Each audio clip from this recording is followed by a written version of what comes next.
Les saludo desde el Ecuador. Mi nombre es José René Mancilla, obispo de la Congregación Sacerdotal Internacional, Católicos Independientes, de la cual hace parte Su Excelencia Monseñor Andrés Tirado, quien es nuestro arzobispo y que está constantemente con ustedes transmitiendo en los diferentes programas de la emisora prestigiosa de la Mega.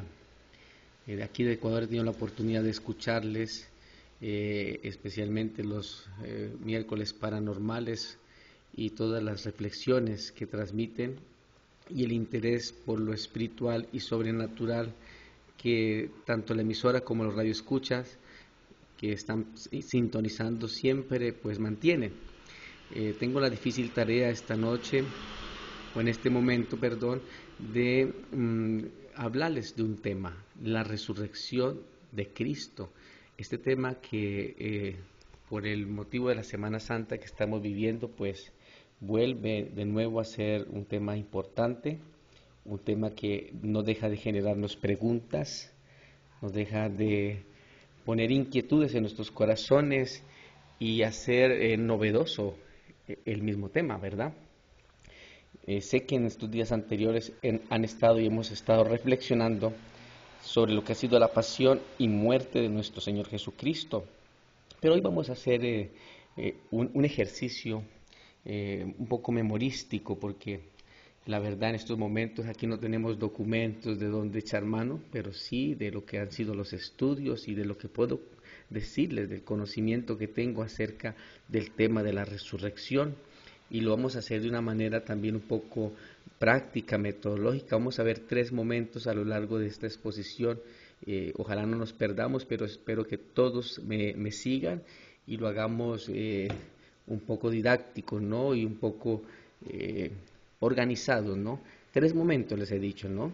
3 momentos para que los tengamos muy en cuenta, ¿no? Vamos a hablar un poquito del hecho de la resurrección en los evangelios, en la palabra de Dios, ¿no? Que es la fuente de la que nos ha llegado esa noticia como tal, que es la resurrección allí en los evangelios.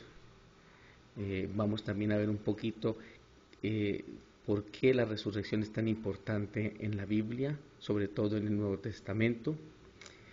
Un segundo momento es qué se ha entendido de la resurrección a lo largo de nuestra historia o qué entiende la persona por la resurrección de Cristo, ¿no?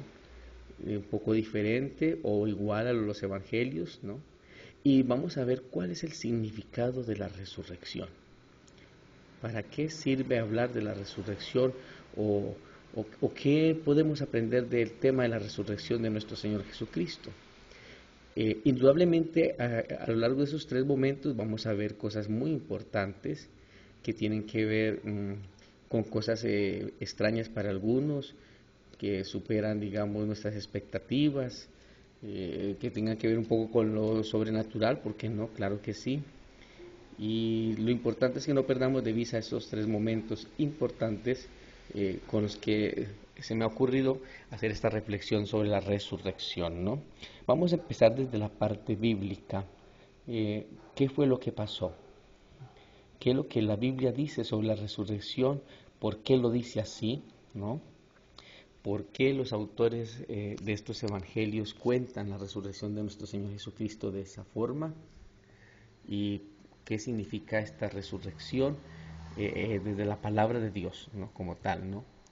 Déjenme decirles que la resurrección de Cristo es el tema más importante de los evangelios. Es un tema muy importante y importante para el Nuevo Testamento, no solamente para la buena noticia del Evangelio, sino para el Nuevo Testamento. Cuando hablamos de evangelios, hablamos de una palabra griega, evangelio, que significa buena noticia, ¿no? Y esa buena noticia tiene que ver con la resurrección de Cristo, porque Cristo es la buena noticia que nos viene de Dios. Y esa buena noticia se convirtió en un hecho muy importante, crucial para los primeros cristianos. El nacimiento del cristianismo prácticamente se debe al hecho de la resurrección. Si uno busca en sus Biblias, en Hechos de los Apóstoles, por allá en el capítulo 1, versículo 21 y siguientes, los apóstoles están en una encrucijada, están como en el dilema de qué hacer si eran 12 y ahora son 11. Necesitan nombrar un reemplazo para aquel que traicionó a Jesús, para que el grupo de los 12 siga siendo un grupo de 12 y no de 11. Y en esa elección, pues, dicen, vamos a buscar los requisitos para que el que vaya a ser el reemplazante, el que ocupe esa plaza, ese lugar, pues tenga el pedigrí, ¿no? Tenga esa capacidad que tenemos nosotros, los otros 11, tenga esas mismas características.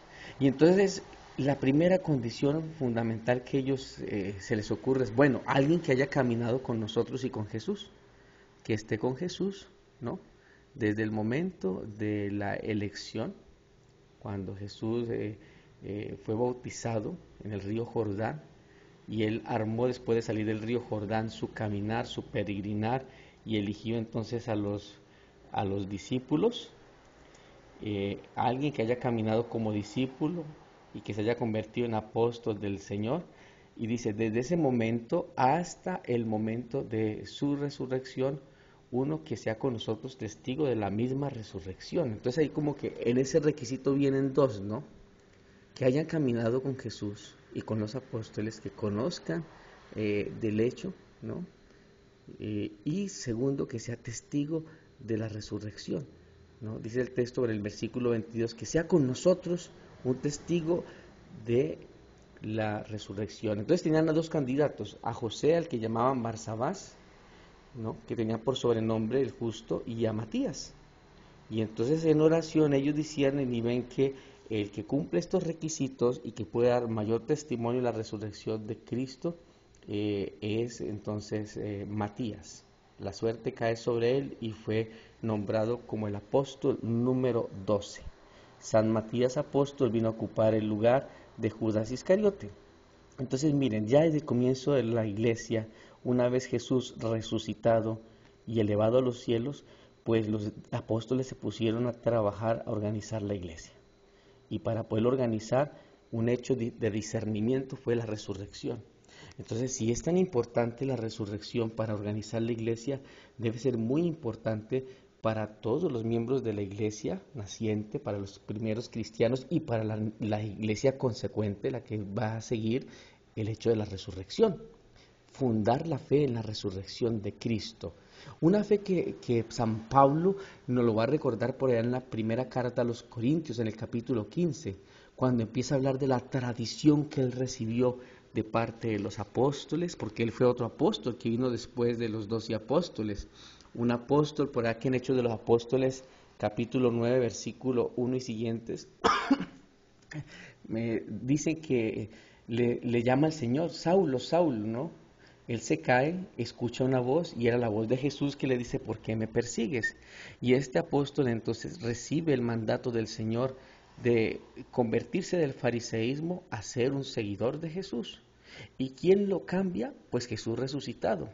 Un Jesús a quien no ve, pero a quien escucha. Un Jesús que se le aparece, que lo hace caer.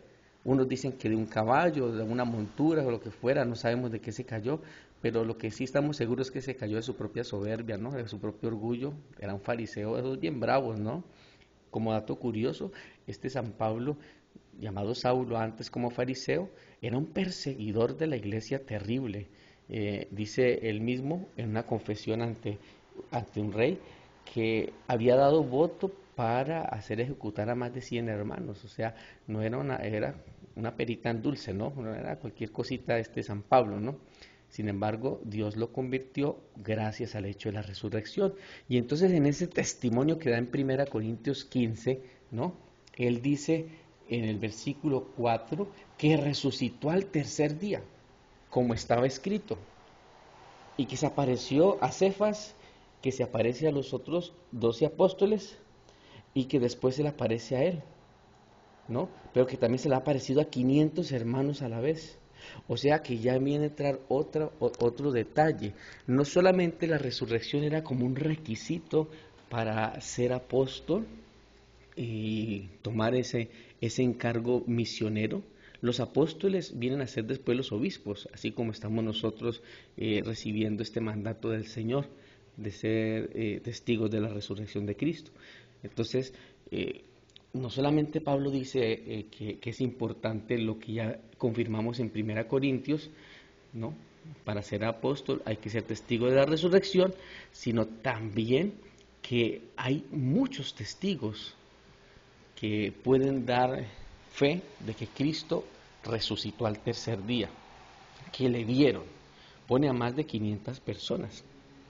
Y entonces el tema de la resurrección de Cristo es fundamental en la Sagrada Escritura, en especial pues el Nuevo Testamento que habla de Jesús. Pero Él nos dice conforme a las Escrituras, o sea, nos hace ver que en las profecías, en los profetas, se hablaba de la resurrección.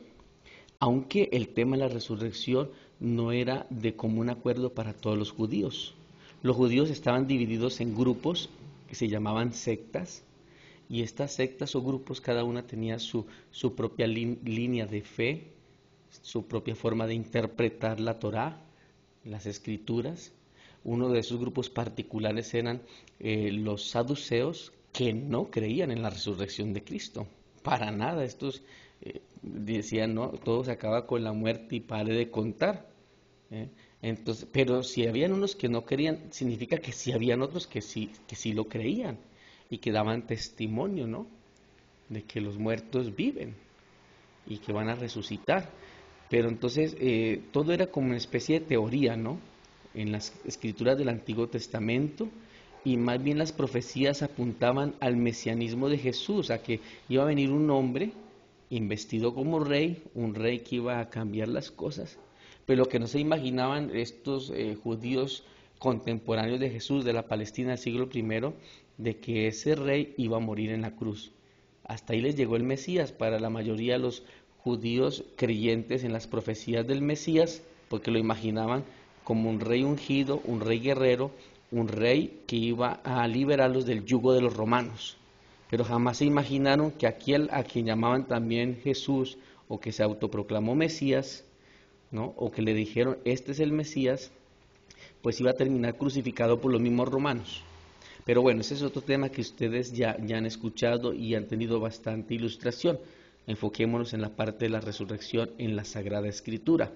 Entonces, ¿dónde los apóstoles van a hacer un recuento de la resurrección un poco, entre comillas, histórico, como diciendo, a ver, vamos a ver los datos de cómo fue que resucitó, qué pasó? Pues ese recuento lo van a hacer obligadamente en algo que se llaman los evangelios, la buena noticia. El género evangelio es un género que se lo inventó, o a quien se lo atribuimos, San Marcos. San Marcos es el primer evangelista. Si tú abres la Biblia vas a ver que de los 4 evangelios que están dentro de las Biblias, Marcos es el más corto, tiene 16 capítulos. Y curiosamente se pensaba de que ese, por ser más pequeño, vino después como un resumen del más grande que era Mateo, pero no, este ha sido más anterior, ¿no? Y entonces ahí empiezan a aparecer unos datos acerca de la resurrección. De esos datos nos ocuparemos ahorita un poquito más adelante, al igual que los que vamos a encontrar en los otros evangelios que están en la Biblia, ¿no? Y también podemos decirlo ya de una vez, que hay otros evangelios que no están en la Biblia, que se les conoce como apócrifos, que también hablan de la resurrección de Cristo. Pero el asunto aquí, queridos oyentes, es que los evangelios son un género que no es una narrativa histórica como se cree, cronológica, en el sentido histórico, hablándolo de cronología. Hay una palabra que tiene que ver con lo que estamos viviendo durante esta semana, que es la Pascua. Esa palabra es pascual. Y yo quiero hablarles de un concepto a nivel de Biblia que se llama el foso pascual, un hueco, una brecha, foso pascual, no lo olvidemos. Ese foso pascual es una brecha entre los acontecimientos que pasaron en Pascua y la narración de los mismos. La Biblia, en especial la parte de los evangelios donde estamos centrándonos ahorita, ¿no? Tiene esa característica, que los hechos que narran no son hechos que acontecen inmediatamente en la narración de los mismos, sino que son muy anteriores y en este caso tienen esos fosos o esos abismos, esas distancias entre los hechos y la narración. El Evangelio es un género literario y ese género literario no escapa a esto del tiempo, a la cronología que les estoy contando. San Marcos es escrito 40 años después de la resurrección de Cristo. Mire que la resurrección de Cristo se pone aquí nuevamente como un tema indicador. Así como resumiendo lo que hemos visto de la Biblia, en primer lugar, la resurrección era para tener en cuenta como un requisito para los apóstoles, ¿no? Una especie de condición para poder ser apóstol. Otro tema que vimos ahí de la resurrección que vamos a ir enunciando es que muchos dan testimonio de que Cristo resucitó al tercer día, si nos lo cuenta San Pablo. Y aquí lo tercero que estamos mirando es que la resurrección en la Sagrada Escritura es un hecho que marca un antes y un después. Antes de la resurrección y después de la resurrección significaría en este caso lo que estamos hablando del foso pascual, ¿no? Los hechos narrados desde antes de la resurrección hasta la resurrección de Cristo son contados 40 años después de la resurrección en el Evangelio de Marcos. Después de Marcos viene San Mateo, que fue escrito unos 10 años después, Lucas otros 10 años después, ¿no? Y hacia el año 100 de nuestra era, o sea, unos 40 años después de Marcos, vamos a encontrar el Evangelio de San Juan. Un dato así como interesante, así de los que nos gustan a nosotros, de esos datos que son extraños, paranormales. Bueno, esto no es paranormal, pero por lo menos quizás para muchos va a ser novedoso, es saber que ninguno de los evangelios fue escrito por ninguno de los apóstoles históricos que caminaron con Jesús. Son unos discípulos, unos apóstoles, discípulos de los apóstoles, discípulos de otros discípulos, los que se pusieron a poner por escrito lo que escucharon, una tradición oral. Entonces la resurrección, ya venimos con un cuarto elemento bíblico, es un asunto de oralidad. Y esto es bien importante, esto último que estoy diciendo. Es un tema de oralidad que se contó y se fue contando y quizás de pronto vamos a encontrar un teléfono roto a lo largo de esa narración oral que después se convierte en una narración escrita de la resurrección de nuestro Señor. Quizás para algunos parezca un poco cansón esto, o como sabemos decir, la introducción de la introducción, no, pero esto es fundamental verlo así, porque yo les estoy diciendo que no podemos entender el tema de la resurrección al pie de la letra, como cuando cogí uno la RAE, la Real Academia Española, dice, bueno, diccionario dice resurrección, 2 puntos, y es que, bueno, se levantó este cuerpo, ¿no? Alguien que estaba muerto, que le decretaron una muerte cerebral, una muerte coronaria, en fin, pudo levantarse y vivió. No, no es así, ni tampoco es como el ave fénix que resurgió de las cenizas. Es un asunto que tiene sus matices, y esos matices los estamos tratando aquí de explicar en esta reflexión. Me perdonarán que no esté citando en estos momentos autores, ¿no?, biblistas famosos o conocidos que discuten estos temas, pero son muchísimos. Les voy a poner un ejemplo. Hay un autor americano que fue sacerdote y ahora es un gran arqueólogo, investigador, profesor emérito de una universidad prestigiosa en Estados Unidos, John Dominic Crozan, que sale mucho en estos programas de History Channel, Discovery Channel, y es una autoridad en el tema, un arqueólogo y un respetado historiador bíblico. Y él dice, por ejemplo, así, tajantemente, Cristo no resucitó como pensamos, ¿no? Su cuerpo pudo haber sido comido, devorado por los perros y las fieras, porque los cadáveres quedaban esparcidos allí en el lugar del hecho de la crucifixión. No está diciendo él que a Cristo le pasó eso, pero que le pudo pasar porque así le pasaba a todos los crucificados, ¿no? Ese tema lo vamos a ver un poquito en la segunda parte de esta intervención, ¿no? Así como ese autor, hay muchos autores que tienen sus puntos de vista. Entonces estamos en un cuarto aspecto de esta primera parte que nos habla de este tema del foso pascual, ¿no? que no olvidemos esa brecha que hay entre los hechos narrados y el acontecimiento, de la narración de los hechos y la escritura de los mismos, o mejor dicho, entre lo que pasó en el día de la resurrección y lo que se puso por escrito. Un quinto aspecto, como para ir cerrando un poco esta parte, tiene que ver con que los evangelios que narran estos acontecimientos se enfocan en unos aspectos que para cada uno de los escritores es bien importante, porque cada evangelista tiene a sus destinatarios, a su público, a su galería, a aquellos que van a escuchar, ¿no? El tema de acuerdo a sus intereses. Miren, los evangelios fueron escritos todos para hablar de la pasión, muerte y resurrección de Cristo. Una definición un poco ya diferente a la etimológica de evangelio que dimos, que era de buena noticia, es una definición un poco más, llamémoslo científica, o mucho más estudiosa, o mucho más precisa desde el punto de vista de la teología, y es que los evangelios son la narración de la pasión, muerte y resurrección de Cristo con una larga introducción. Escuchen esto: pasión, muerte y resurrección de Cristo con una larga introducción. El Evangelio de Marcos tiene 16 capítulos y los primeros 13 capítulos son la introducción de la pasión, muerte y resurrección de Cristo, contada en el capítulo 14, capítulo 15 y 16. O sea, en 3 capítulos despacharon la pasión, muerte y resurrección, y los otros 13 son para hablar de todo el contexto, para introducirnos al personaje Jesús, ¿no? Desde que el momento que se hizo bautizar de Juan, sus milagros, sus dichos, sus exorcismos, hasta el momento en que le tocó su pasión, muerte y resurrección. Mateo tiene 28 capítulos, y los capítulos 26, 27 y 28 igual hablan de la pasión de Jesús y su resurrección.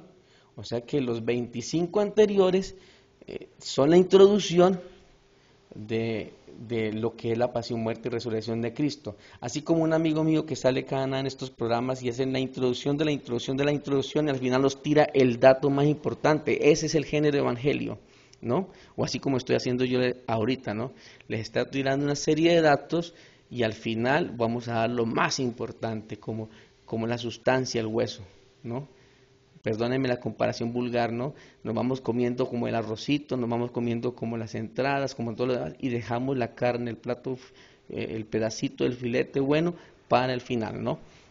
Entonces, de esa manera, ese quinto y último aspecto de esta parte que estamos viendo de los evangelios, y es precisamente que son y se deben de definir y entender como la pasión, muerte y resurrección de Cristo contada, ¿no?, con una larga introducción de su vida, de sus hechos, y que como bien podemos darnos cuenta, no todo lo que pasó con Cristo está narrado allí, no todo se cuenta. Hay muchas cosas maravillosas, fascinantes, que no están contadas en estos 4 evangelios que tenemos en nuestras Biblias, sino que están contados en otros evangelios a los que llamamos apócrifos. Por ejemplo, hay un evangelio apócrifo que se llama de Pedro, donde dice que el hecho de la resurrección es anunciado no por una persona, sino por la cruz. En el Evangelio de Pedro, por ahí en el capítulo 10, si no estoy mal aquí echando cabeza, dice que cuando Jesús resucitó, 2 hombres altísimos iban cargando a uno tercero, que su cabeza subía hasta el cielo y detrás venía una cruz, y que la cruz habla y dice, sí, ha resucitado. Entonces, bueno, aquí tenemos dentro del género evangelio otro género un poco, no lo llamemos fábula, porque en la fábula hablan los animales, pero un género un poco más fantasioso, ¿no? Inverosímil. Entonces, por estos evangelios apócrifos oscuros, así se les llamó, ¿no? Pero no, el término no es preciso, más bien fueron evangelios que no pasaron las características o los criterios de aquellos que hicieron y compusieron la Biblia. Eso es otro tema para otra charla. Estos evangelios quedaron por fuera de esa selección, por tener estos datos inverosímiles, por tener cruces hablando, por así decirlo, ¿no? Pero ahora sí, entonces, ya tenemos un panorama de lo que es la resurrección en la Biblia. ¿Cómo les parece, mis queridos amigos, que la resurrección se cuenta en el capítulo 16 de San Marcos, primer evangelio, 40 años después de la resurrección. Luego, 50 años después de la resurrección, el evangelio de Mateo lo va a contar en el capítulo 28, ¿no? El evangelio de San Lucas, compuesto 60 años después de la resurrección de Cristo, lo va a contar en el capítulo 24. Y el evangelio de San Juan, compuesto 70 años después de la resurrección de Cristo, en el año 100 más o menos aproximadamente, lo va a contar en el capítulo 20 y 21, la resurrección. ¿Qué tienen en común esos evangelios? Que hablan de una cosa que es como la clave o la prueba física o la evidencia, llamarla aquí forense, del hecho de la resurrección. Y es que la tumba estaba vacía. Les voy a leer un pedacito, por ejemplo, de uno de ellos de San Marcos, aquí abriendo un poquito mi Biblia. Dice que pasado el sábado, María Magdalena, María la de Santiago y Salomé compraron aromas para ir a embalsamarle. Recordemos que para los judíos el sábado no podían hacer nada, no podían ir al cementerio, estaba prohibido, era el día del descanso, el sabbat. Entonces estas mujeres lamentablemente no alcanzaron a ungir el cuerpo de Jesús el viernes en la tarde cuando él falleció. Tuvieron que meterlo así, sin las unciones respectivas, y dejaron para el domingo esta tarea. Por lo tanto se fueron pasado el sábado, o sea, la madrugada del domingo, y llegan a una tumba donde le habían puesto al sepulcro. En el versículo 3 del capítulo 16 de Marcos dice que ellas se hacen una pregunta: ¿quién nos retirará la piedra de la puerta del sepulcro? Entonces esa pregunta es un dato fidedigno, no histórico en el sentido que entendemos nosotros de historia, de cronología, de grabación, de que alguien sacó la cámara o el WhatsApp, hizo el video ahí en el momento, no. Es un dato histórico en el sentido de historia que manejamos universalmente, ¿no? De que hay un hecho que se puede corroborar en los otros evangelios, y es que a Jesús lo enterraron en una tumba donde pasaron una piedra o le taparon. Pero ¿qué pasa? Que levantan y miran sobre la piedra unos jóvenes, dicen aquí en el evangelio, ¿no?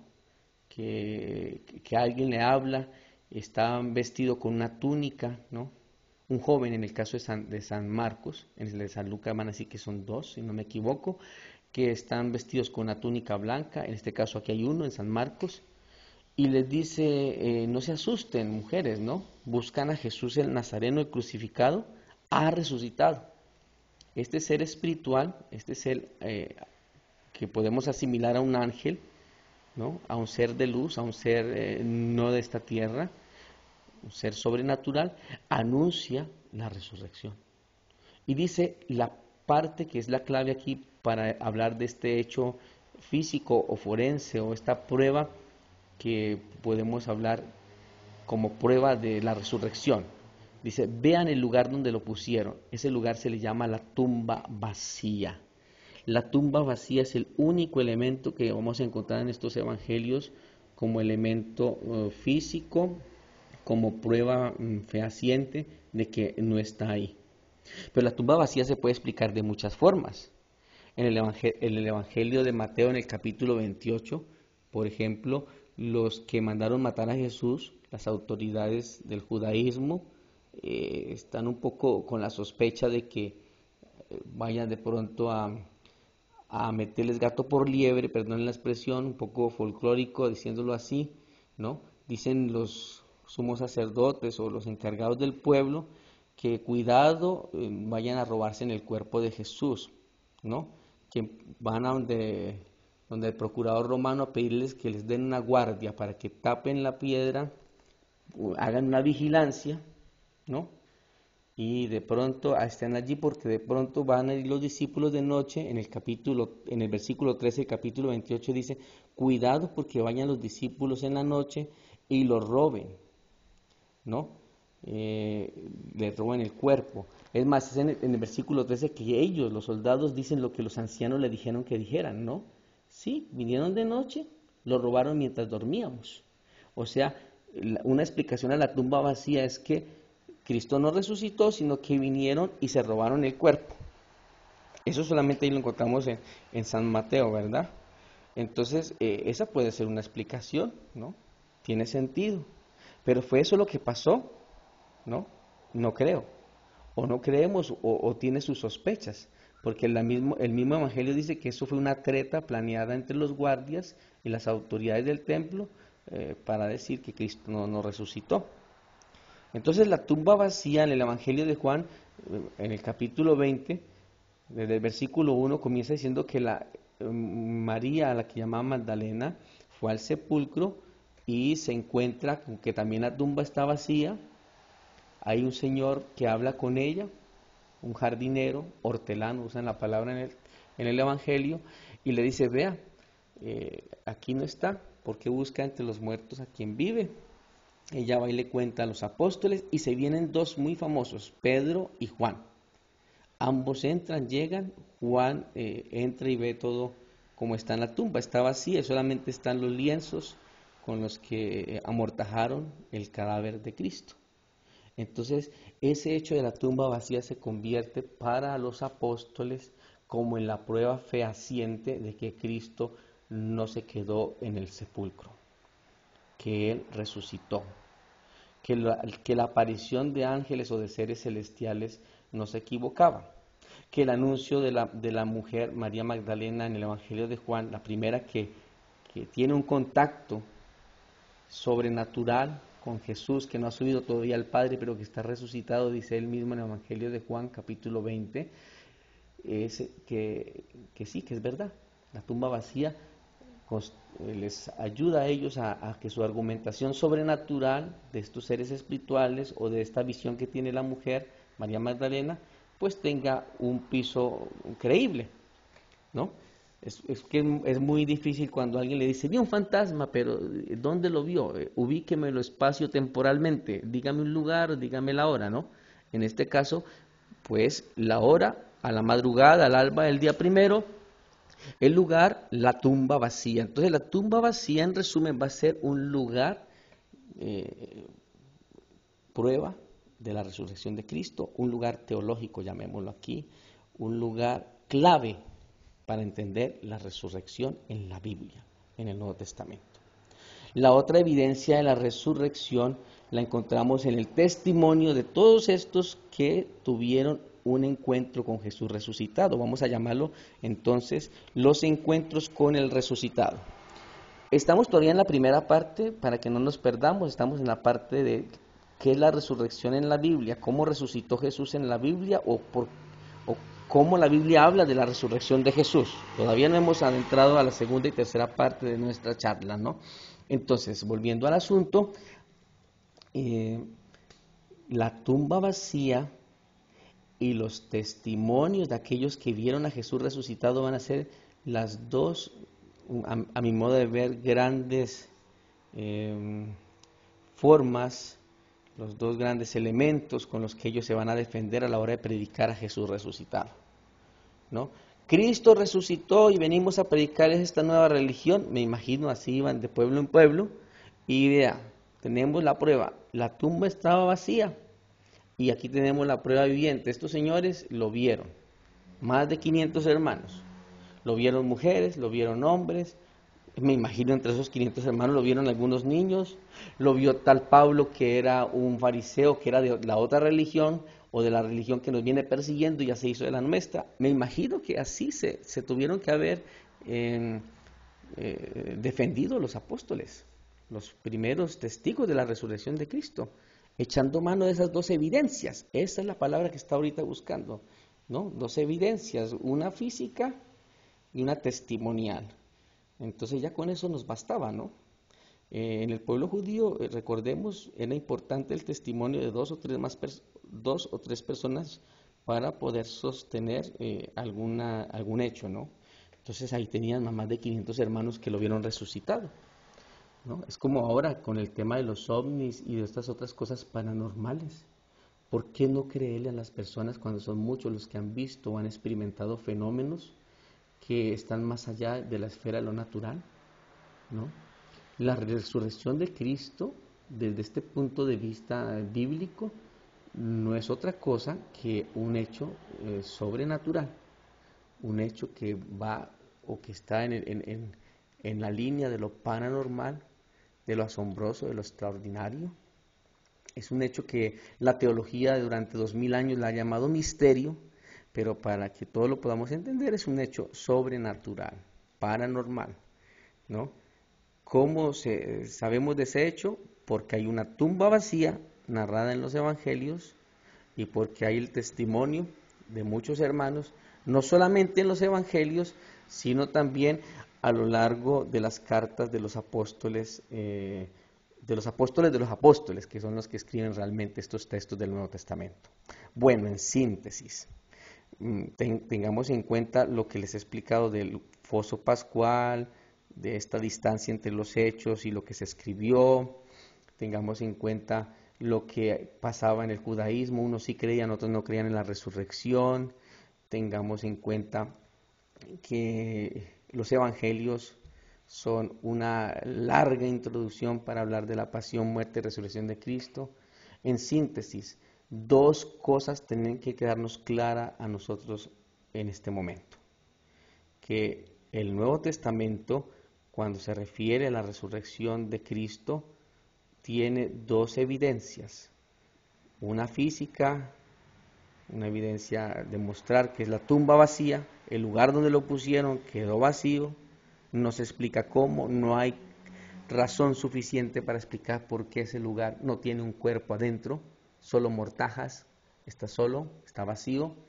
Y el otro hecho es el que muchos hermanos le vieron vivo, caminar. Sintetizando un poco las apariciones, unos comieron con Jesús peces y panes, dice en el Evangelio de Juan, ¿no? Incluso hasta hicieron una pesca milagrosa estando Jesús ahí presente a la orilla.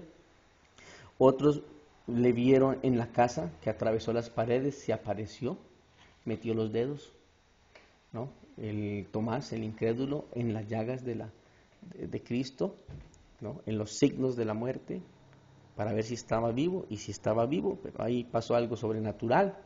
O sea que hay muchos testimonios de diferentes maneras. Dos discípulos iban camino a una aldea llamada Emaús, Evangelio de Lucas capítulo 24, versículo 13 en adelante. Dos iban caminando para la aldea de Emaús y se lo topan, conversan, hablan de Biblia, así como estamos hablando rico aquí nosotros de Biblia, y lo ven resucitado. Bueno, entonces esas dos cosas nos van quedando claras. Una tercera que se me estaba olvidando, pero que también entra en el contexto de lo que hemos aquí dialogado sobre el tema de la resurrección desde la Biblia, tiene que ver con que nadie vio cómo resucitó Jesús. El famoso tercer día que les mencionaba de San Pablo, ¿recuerdan que resucitó al tercer día? ¿Cómo les parece que no hay ninguna prueba de que nadie lo vio resucitar? Es que era imposible. Los seguidores de Jesús eran judíos, sus discípulos, sus apóstoles, ¿no? Tenía apóstoles 12, bueno, 11 con que uno se había ahorcado, y tenía discípulos, cantidad de discípulos, más de 72 según los datos bíblicos, pero como todos venían del judaísmo, porque todos tenían la misma tradición y religión, ninguno podía acercarse al cementerio, ninguno podía ir a la noche a la tumba, porque era el sabbat. Tenían que aguantarse en las ganas hasta el domingo de la resurrección para ver qué pasaba. Entonces, ¿qué pasó entre la tarde del viernes, una vez bajado de la cruz, y la metida en la tumba, ¿no? de nuestro Señor o de Jesucristo, llamémoslo de Jesús, ¿no? Del cadáver de Jesús? ¿Qué pasó? ¿No? ¿Y qué pasó con que llegaron a amortajarlo y no lo toparon?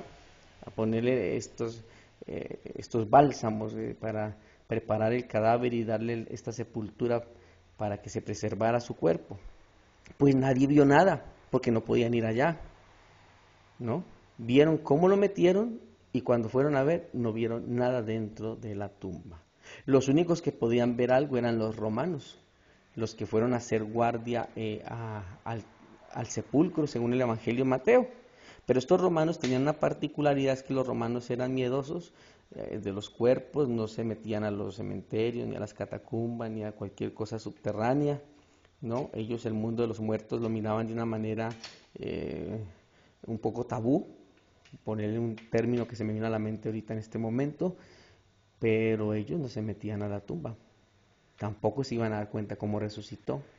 Yo a veces he de decirle, molestando a mis feligreses o a los estudiantes de Biblia que tengo, a los seminaristas, les he de decirles que donde se hubieran dado cuenta cómo resucitó Jesús, ¿no? Nos dan la fórmula y esa fórmula la vendemos los curas. Esa fórmula de cómo resucitar, ¿no? Vieron cómo resucitó, entonces pusieron por escrito, hizo esto, bajó el primer pie, levantó un dedito, entonces, no. Esa es la tercera cosa que quiero que nos quede en la mente también. Nadie fue testigo del momento de la resurrección. Son testigos de que lo vieron vivo, o sea, del resucitado y de la tumba vacía. Pero nadie supo cómo se dio la resurrección. ¿Qué es eso de la resurrección? ¿Cómo se resucita? ¿Cómo se levanta un muerto de la tumba? ¿De qué forma? Nadie se dio cuenta absolutamente si hubo un destello de luz, ¿no? Si hubo algo de levitación. ¿Cuál fue el fenómeno paranormal en ese momento? ¿O cuánto duró? Si duró 1 hora, 5 horas, o duró los 3 días que dice la Biblia. Nadie, absolutamente nadie se dio cuenta. Y por lo tanto eso queda para la especulación, y por lo tanto eso hay que llamarlo misterio desde la parte teológica, y paranormal o enigmático desde las diferentes maneras con que la ciencia o la sociedad lo quiera ver. Pero el hecho de la resurrección es un hecho que nos deja ciertas dudas y es intrigante para ver. Y esto nos va a abrir campo entonces ya para la segunda parte, ¿no? ¿Cómo ha sido presentada la resurrección a lo largo de la historia? Pues miren, les voy a decir algo que los va a dejar aún más sorprendidos. La teología de la Iglesia, de todo el catolicismo, que en general es la teología de todo el cristianismo, porque fue escrita durante 1800 años, ¿no? Casi de la misma forma. Bueno, estoy siendo un poco injusto, ¿no? Los primeros 4 o 5 siglos se escribió de una forma diferente, con los padres de la Iglesia, transmitida de interpretación un poco mística, de interpretación de lo que llamamos el sensus cordi, de lo que sentían en su corazón, de lo que interpretaban, leían un texto bíblico, interpretaban en oración, el Espíritu Santo les comunicaban y se lo ponían por escrito de una manera más pedagógica, exhortativa, de una manera moralista, por llamarlo así, ¿no? Pero después la teología se convirtió en filosofía. Con San Agustín para adelante, desde el siglo V en adelante, con San Agustín para adelante, todos los teólogos eran filósofos. Y entonces la teología hasta el muy entrado del 1800, hasta la Ilustración, fue escrita en clave de filosofía. Hay un libro muy bueno que les quiero recomendar a los oyentes, de Andrés Torres Queiruga, un gran teólogo, filósofo. El libro se llama Repensar la Resurrección. Tuve la oportunidad de estar en una conferencia en Bogotá, no recuerdo si hace unos 10 o 12 años que él vino. Por ahí me quedé con el libro, por ahí lo leí, algo me acuerdo. Pero sí tengo algo bien clave, bien chévere que nos puso a pensar, ¿no? Que, a ver, pensemos en las 3 preguntas kantianas para poder entender el tema, decía el hombre, ¿no? ¿Qué debo saber? ¿Qué me es dado esperar? ¿No? Ya se me olvidó cuál era la tercera, pero bueno. Pero la idea de este asunto era que la resurrección hay que interpretarla en otro lenguaje diferente al filosófico, que hay que verlo desde otros aspectos. Y esos otros aspectos hacen repensar la resurrección, porque la teología, que fue escrita en forma filosófica durante más de 1800 años, bueno, desde la época de la patrística hasta la Ilustración, se había dedicado a hablar de todo y le dedicaron una sola paginita, y esto es lo más interesante, una sola paginita al tema de la resurrección, casi como los evangelios, ¿no? El tema de la resurrección, pues bueno, lo hicieron como obvio. Entonces, es obvio, Cristo resucitó y punto, eso no hay que explicar mucho. Y hablaron muy poquito del asunto y por ahí lo que hacían era citar a los evangelios y punto, pare de contar. Quizás esté siendo un poco injusto al resumirlo de esa forma, porque puede haber unos buenos teólogos medievales que le hubieran dedicado 2 o 3 páginas o máximo 5, ¿no? pero los grandes tratados, las grandes sumas teológicas de la época, entre las cuales la más famosa es la de Santo Tomás, hablaban de otros temas, como dónde quedaba el infierno, las coordenadas del purgatorio, del limbo, lo qué sé yo, temas incluso hasta moralistas, ya a finales del medioevo, comienzos de la modernidad, le dedicaron a todo menos al tema de la resurrección. Por eso el tema de la resurrección era un tema a repensar, porque al no indagar sobre el tema de la resurrección fue presentada ante los demás, la resurrección de Cristo, ¿no? Fue presentada ante todo el mundo durante esos 1800 años como algo corpóreo, una resurrección corpórea es el término, ¿no? Un cuerpo se levanta, camina, come, anda y se va para el cielo de esa forma, en cuerpo corpóreo. Y entonces así lo interpretaron desde la escritura, pero no necesariamente de la escritura, sino con una mirada filosófica de la escritura, ¿no? Con una mirada netamente racionalista de la escritura, al punto que pensaron que los cadáveres iban a resucitar. Y volviendo a traer aquí a cuento a John Dominic Cruzan y a los historiadores de esa época, al judío marginal de John Mayer, que también es un gran libro para leerse, ¿no? Y hay varios teólogos importantes para uno poder citar ahí. ¿Qué dicen? Pues dicen, caramba, no se necesita de un cuerpo para hablar de resurrección, en síntesis. Porque la gente está pensando en que el asunto de la resurrección fue corpórea, o sea, hay un cuerpo que se levantó, caminó y resucitó, volvió a vivir, revivió, reavivamiento, no sé cómo usar la palabra, y a la gente se le está escapando otro concepto. ¿Qué tal que no sea corpórea? Le estoy sacando así como una síntesis de estos autores, en especial de Torres Queiruga, ¿no? ¿Qué tal que no sea corpóreo el asunto? ¿Qué tal que el asunto sea corporal? Corporal, corpóreo. Aquí un poquito juego de palabras. No es para que vayan a sacar el diccionario, la RAE, a ver qué dice la Real Academia. No. Es un asunto de juego de palabras que no es tan complicado. Corpóreo es con cosa material, cuerpo material, ¿no? Algo que tiene cuerpo material, ¿no? El cuerpo de uno. Y corporal, algo que tiene forma de ese cuerpo. La forma, ¿no? El empaque, por llamarlo así. Eso es lo corporal, ¿no? ¿Y qué tal que la resurrección no necesite de un cadáver, sino más bien necesite de la forma de ese cadáver? ¿Qué tal que la resurrección no sea los huesos y la carne y las células y el ADN? Bueno, me estoy metiendo en campos que no son los míos, ¿no? De la biología y demás. Que no sea esa parte material, carnal, sino más bien que sea una parte corporal, espiritual. Entonces el asunto hay que repensarlo, cambiar la forma de pensar la resurrección. Pues por ahí es el asunto, por ahí es el asunto, porque eso tiene más que ver con lo que la misma escritura enseña. Porque si la escritura está enseñando datos obvios para nosotros desde un punto de vista historiocrítico, ¿no? De que, bueno, se levantó el cadáver y lo demás, eso no lo pone de esa forma o en esos aspectos, sino que no da detalles, ¿no? Los que vieron a Jesús resucitado no cuentan detalles, sino más bien hablan de su experiencia, de su encuentro con el resucitado, ¿no? No dicen lo vimos pararse de esta forma, ni caminar así, ni así, no explican cómo se adentró, ¿no? Más bien de pronto dejan entrever lo otro, como si fuera un fantasma, apareció dentro del salón estando cerradas las puertas, etcétera. Entonces, más bien la Biblia no está hablando de una resurrección corpórea, sino de una resurrección corporal, que a lo mejor, ¿no? Citando a Cruzan un poco, en la época de la muerte de Jesús, en la Palestina del siglo I, anualmente estaban prácticamente matando entre 4.000, 5.000 o 6.000 personas crucificadas, ¿no? La crucifixión era prácticamente por deporte, por así decirlo. La crucifixión de los romanos en estas provincias y en su propio imperio lo hacían como un mecanismo de control social. Ellos tenían muchas clases sociales, distinto a nuestra sociedad de ahora. Se podían incluso ver que habían 5 clases pudientes y 4 no pudientes, o sea, una estratificación social de unas 9 clases, ¿no? Y Jesús de Nazaret va a nacer en la clase de los campesinos, o sea, de las 4 últimas por ahí, ¿no?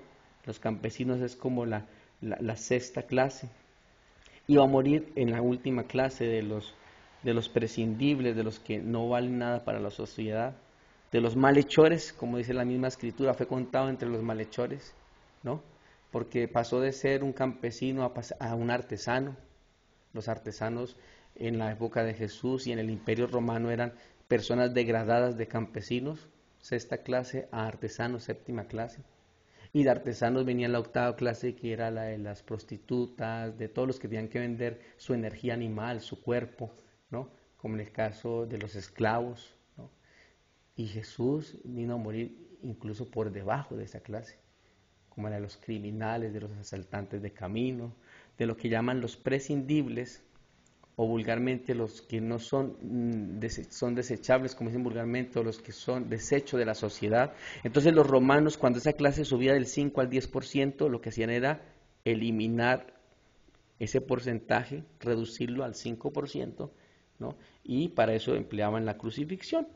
La crucifixión también les servía para que sus legiones, que eran compuestas por millares, o sea, por miles de soldados, para que no se engordaran y no quedaran gorditos y demasiado así sin hacer nada, solamente patrullando y vigilando las murallas de las ciudades, pues los ponía en ejercicio, ¿no? Eso de azotar gente, eso es un ejercicio bien interesante, como se ve un poquito en la película esa de La Pasión de Mel Gibson, ¿no? Es una exigencia física bien interesante. Entonces ahí ponían a azotar a la gente, ¿no? Y ahí ponían a los soldados a trabajar, a que hicieran algo para que se mantuvieran en forma. Crucificar también era una forma entonces de mantener al ejército entretenido.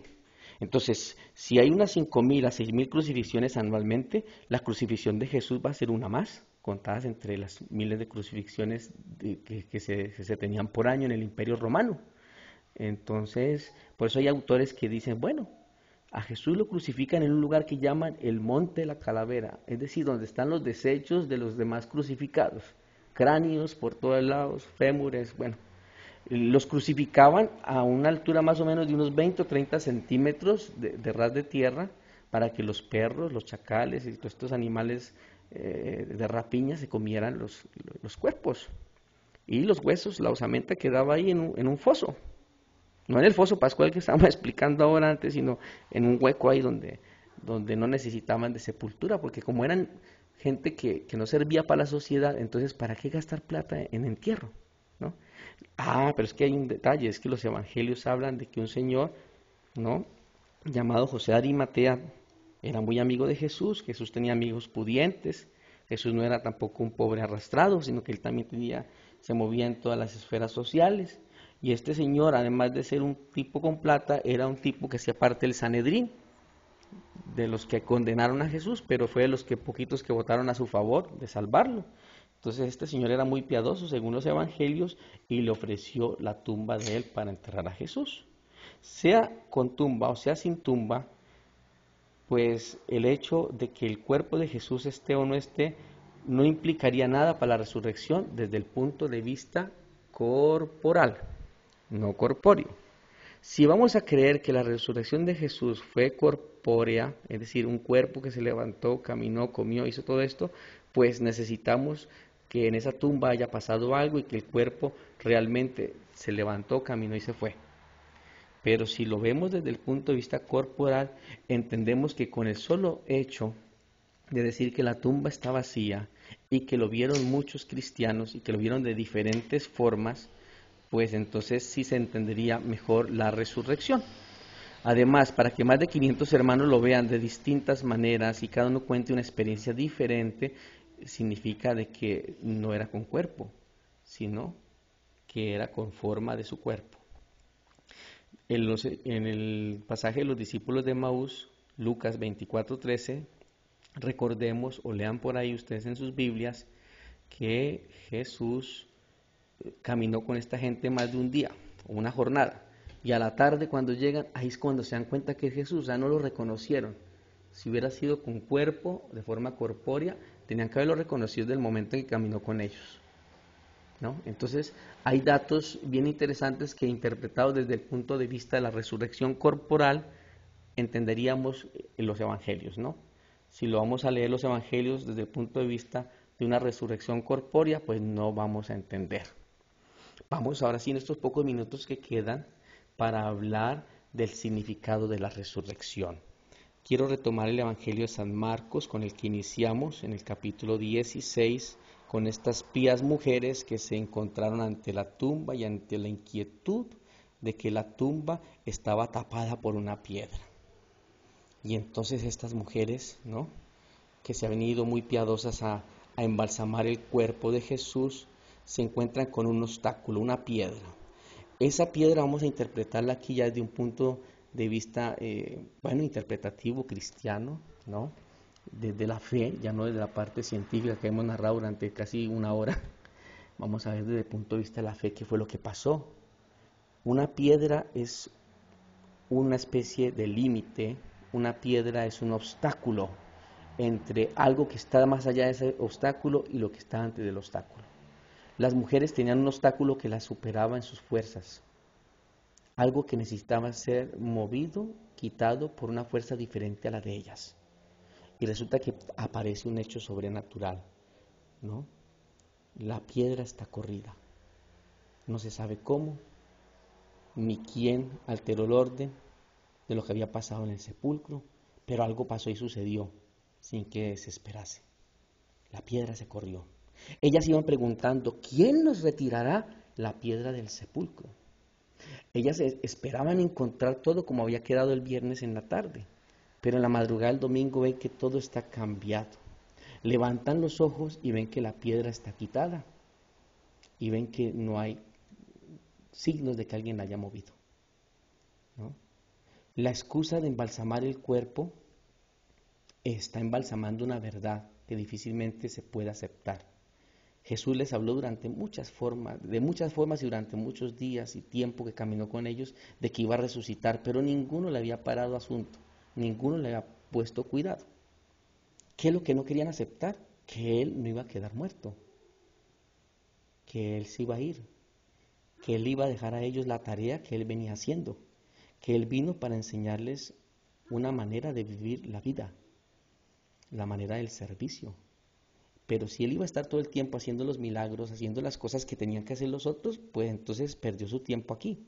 Él vino a enseñar un programa, a enseñar un estilo de vida, y una vez aprendido o una vez instruidos, Él tenía que irse y dejar que esa semilla que sembró pues funcionara. Cuando las mujeres llegan y ven que no está, les basta el testimonio sobrenatural, la revelación de este ser espiritual que les dice, no está, ha resucitado. ¿Sí? ¿Qué iban a ver ellas en realidad a la tumba? ¿A qué se iban estas ociosas, por llamarlas así, si sabían en su corazón que en realidad ya no lo iban a encontrar porque como que intuían algo por allá? Pues es lo que quiero explicar en este momento y con lo que quiero terminar esta reflexión. En la vida religiosa hay un problema. Nos volvemos demasiado religiosos que matamos la espiritualidad. La espiritualidad es aquello que te abre a lo sobrenatural, que te abre a lo paranormal, que te abre a lo enigmático. Cuando uno pierde esa intuición de lo sobrenatural, pierde la fe. Cuando uno pierde esa intuición de que hay cosas que suceden más allá de lo que humanamente se puede explicar, pues pierde el horizonte. Ellas fueron a encontrarse con una tumba vacía que en últimas les iba a reabrir la fe. Estaba vacía como sus corazones, pero una vez vista que la piedra estaba corrida, encuentran que Cristo vive. Y muy probablemente se lo encontraron en su propio corazón, lo sintieron en su ser, ¿no? No tuvieron que ver un cuerpo caminando, pero sí pudieron sentir su presencia de una forma espiritual que les llenó la vida. Con esto, queridos amigos oyentes, termino esta reflexión. Espero no haya sido un poco latoso o cansón, pero agradezco la oportunidad, ¿no? Y saludo de manera efusiva a todos ustedes, a quienes dirigen este bello programa, y a nuestros obispos, sacerdotes de la Congregación Sacerdotal Internacional. bendiciones en Cristo, y aquí está este servidor, si les quedó gustando, para que lo vuelvan a llamar, ¿no? Que tengan todos un feliz día y les bendiga Dios. Amén.